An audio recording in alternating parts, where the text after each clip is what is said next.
What happens when a man so drenched in power begins to believe he is untouchable? What happens when royalty believes the sacred can be desecrated without consequence? Can a single night change the course of a nation? The answer lies in the glittering halls of Babylon, where golden goblets became instruments of blasphemy and laughter was silenced by the scratching of a supernatural hand. King Belshazzar ruled in an era when Babylon, once the golden head of empires, was beginning to creak under the weight of pride and complacency. The walls of Babylon stood tall and wide, a marvel of ancient architecture. The Euphrates flowed through the city, providing security, sustenance, and pride. And yet, despite its splendor, rot had set in from within. Pride, that ancient poison, had infected its throne. The Babylonians boasted of their impenetrable walls. The outer defenses were so thick that 4 chariots could ride atop them side by side. Babylon was more fortress than city, a citadel of splendor. But outside the walls, a silent threat approached. The Medes and the Persians, under Cyrus the Great, had launched a campaign of conquest. Darius the Mede, a master strategist and commander, led the assault on Babylon. But within the walls, Belshazzar scoffed. He threw a feast as a political statement. Let the enemy hear music and laughter from within. Let them know that Babylon does not fear. His pride was his shield, or so he believed. The banquet hall shimmered with the light of 1,000 lamps. Goblets clinked, music swirled through the air, and intoxicated nobles roared with laughter. But Belshazzar, in his intoxicated audacity, sought to elevate the night from grand to godless. He ordered the sacred vessels from Jerusalem's temple, those stolen by Nebuchadnezzar decades earlier, to be brought forth. Golden chalices that once held offerings to the Most High were now filled with Babylonian wine and passed from hand to hand in a drunken orgy. They drank and praised the gods of gold, silver, wood, and stone, but the God of heaven does not sleep. Without warning, a ghostly hand appeared. It hovered beside the lampstand and began to write on the plastered palace wall. There was no voice, no storm, just a chilling silence broken by the sound of a finger, carving fire into stone. Panic swept the hall. Belshazzar's face turned from crimson to chalk. His knees buckled, and his legs trembled so violently that he had to grasp the table to remain standing.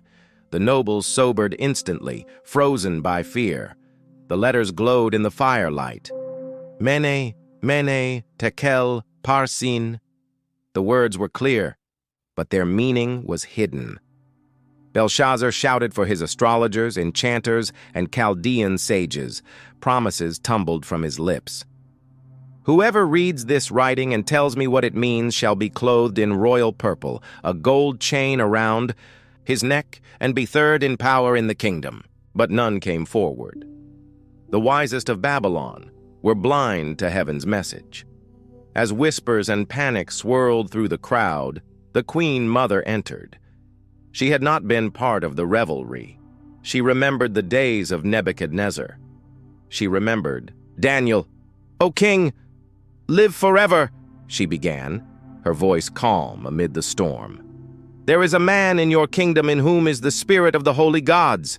In the days of your grandfather, light and understanding like that of the gods were found in him. Call for Daniel." They brought Daniel in, his hair gray, his face marked by decades of wisdom and divine encounters. The crowd parted in reverence and fear. Belshazzar tried to charm him with offers of wealth and power, but Daniel, unmoved, replied, "Let your gifts be for yourself, and give your rewards to another. Yet I will read the writing to the king and tell him what it means. The prophet had faced lions and kings. He would not be bought." Before interpreting the writing, Daniel rebuked the king. "Your predecessor Nebuchadnezzar was a great king, and God gave him glory. But when his heart was lifted in pride, he was cast down and made to live like a beast, until he knew that the Most High rules over the kingdoms of men. But you, Belshazzar, have not humbled your heart, though you knew all this. Instead, you lifted yourself against the Lord of heaven. You brought his sacred vessels into this hall. You praised idols that neither see, nor hear, nor know. But the God who holds your breath in his hand, you have not glorified. The room stood silent. Even the torches seemed to flicker lower. Daniel turned to the glowing letters. Mene, God has numbered the days of your reign and brought it to an end. Tekel, you have been weighed in the balances and found wanting. Parsin, your kingdom is divided and given to the Medes and Persians. He stepped back. The room held its breath.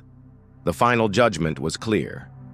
In an act that defied reason, Belshazzar kept his promise.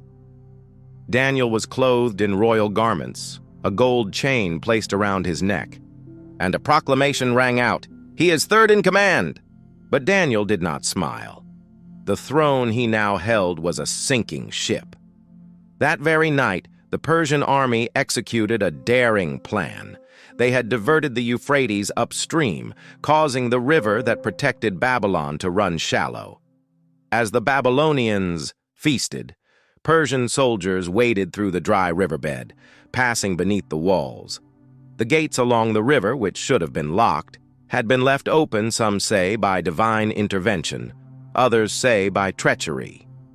As Daniel exited the banquet, hall shouts and screams erupted from the city streets, steel clashed with steel, fires were lit. The Persians had entered Babylon.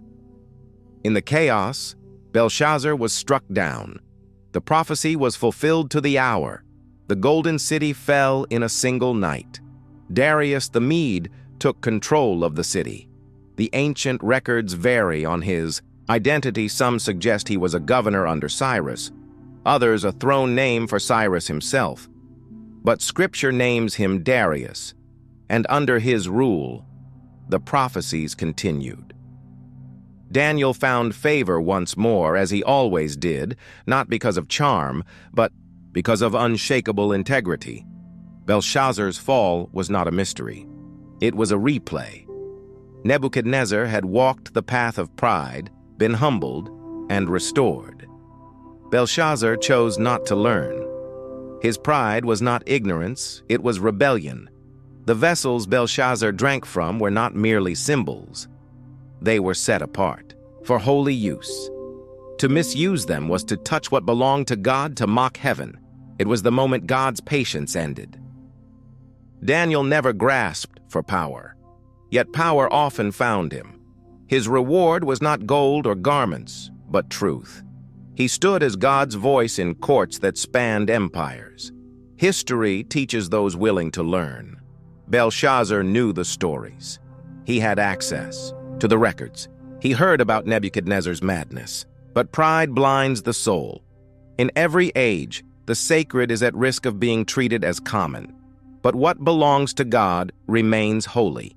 His name, His word, His presence. They are not props for entertainment. The God of mercy is also the God of justice. He waits, warns, and pleads.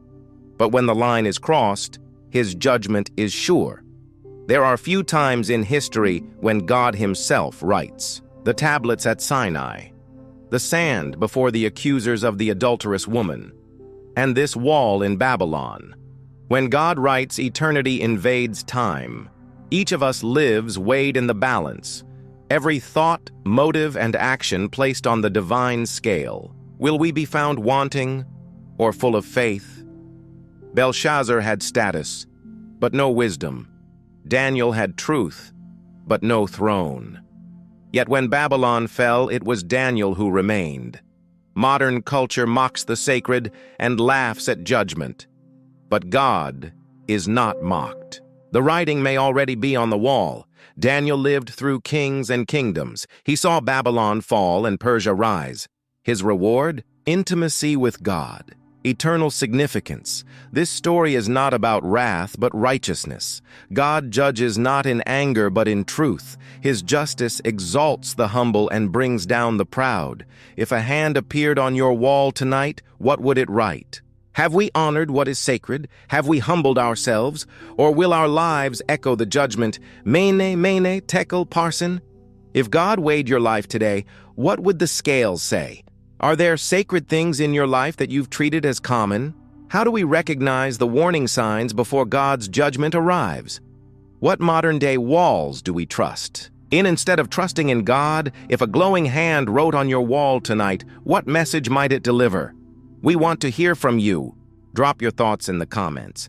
What stood out to you the most in this story? What does Mene, Mene, Tekel, Parsin mean to you today? If this story opened your eyes or stirred your heart, don't keep it to yourself. Like this video to let others find it. Subscribe to our channel, Joint Heirs Bible Stories, for more gripping, powerful Bible stories told like never before. Comment below. Your voice matters, and someone might be blessed by your insight. Stay humble. Stay alert. God still speaks, and sometimes He still writes on the wall.